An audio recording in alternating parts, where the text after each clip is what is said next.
Hello, my name is Lee Camp, and I'm an American journalist, comedian, author, and activist. Just to warn you, seeing as comedian is one of my job titles, I may say a few sentences here or there during this speech that are intended to be funny. That sentence was not one of them, though. But that one actually was. Anyway, almost nowhere in the world do we see true democracy right now. Some places have better or worse versions of representative democracy. I'll speak mainly about the United States since that's where I'm from, where I live, what I know about, and where I buy my underwear. The United States has a completely false, rigged, fake, laughable version of representative democracy. I won't go into all the details of how it's rigged because I only have 8 minutes for this speech and not 14 years. But I'll just say this. A large Princeton study in 2014 found that the American people have zero impact on government policies and actions. Zero. Like, not any. Nothing gets approved by our government unless it first aligns with corporate interests. Our government is 100% owned by the corporate state, and average Americans don't matter at all. We direct the path of the United States as much as insects change the path of an 18-wheel tractor trailer when they splatter across the windshield. We are just bug splatter to the ruling elite. Here's just one example. Israel is perpetrating a US-backed genocide right now in Gaza.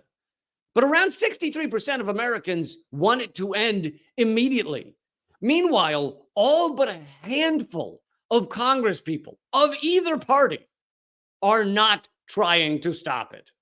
All but a handful are actually trying to stop it. They do not represent the desires of the American people. This might explain why a recent Gallup poll found 12% of Americans think the U.S. Congress is doing a good job. That's about the same percentage of people who think it's a good idea to climb Mount Everest without socks. But even if we had a legitimate representative democracy, which we so don't, but if we did, it would still be aggressively antiquated from what we could have.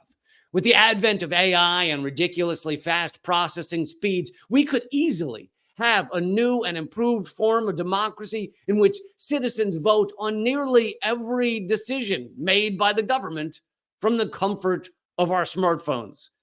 We wouldn't even have to log out of our Candy Crush Angry Birds thing we're playing while we voted. We'd still have representatives and parliamentarians. We'd still have them, but they would only really come into play when not enough citizens voted on an issue. Let's say 80%. As long as 80% of people voted, the elected representative wouldn't do anything. It would be the decision of the people. By the way, I'm not the first person to come up with this idea. I'm just kind of stealing it. Other smart people have already spent a lot of time working out all the kinks. I just happen to think it's a good idea. In fact, it's a great idea. I rank it up there with the best ideas of all time, like self-cleaning cat litter, stain-resistant pants, and wearing socks when you climb Mount Everest.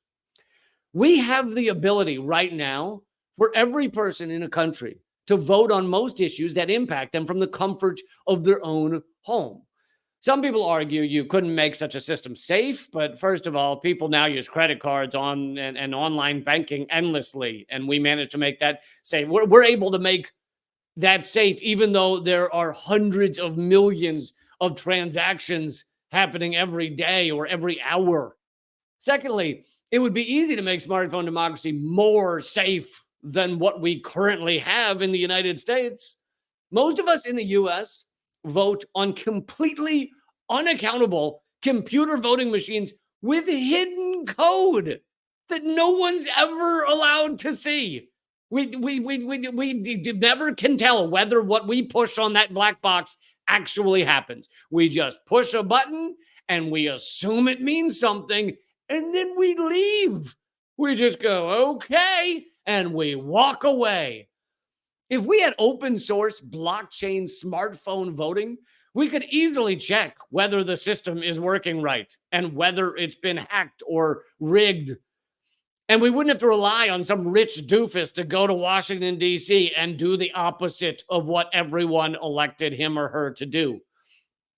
Of course, this totally wonderful, fair, progressive idea of letting us all vote on most issues will not be allowed in the United States without a major fight. The rulers at the top of this system have no interest in giving Americans an actual voice in the matters of the country. They'd rather jump on a bed of nails and then take a bath in hot sauce. They have enriched themselves with the status quo. They have toppled countries around the world with endless CIA coups, wars, economic sanctions, and propaganda in order to consolidate their power, in order to strengthen their tentacles around the globe. So if they are willing to do that to hold on to power, what makes anyone think they would willingly allow Americans to have an actual voice? They like things just the way they are. The top 1% of the U.S. has almost $40 trillion in wealth. That's more than the combined wealth of Americans, of America's entire middle class. And low-income Americans only have 3% of the wealth of the country. The rich who buy our elections don't want democracy. They don't want to give the lower 90% of the country any say in how things function. Once every 4 years, Americans cast a pretend vote for a pretend human being who pretends to have an impact on world events and pretends to care about what average Americans want. Then that voter gets angry when things don't change. But often Americans still go, I've had it. I'm not voting for that guy anymore. I'm voting for the other bought-off, corrupt, parasitic political party. That'll fix it. It's all a sham. But it keeps a lot of people very rich and powerful, and a lot of other people very poor and powerless. And the people at the top won't let that go without a fight. Thank you for inviting me to speak, and thank you to everyone in attendance for working for a better, more cooperative, and just world.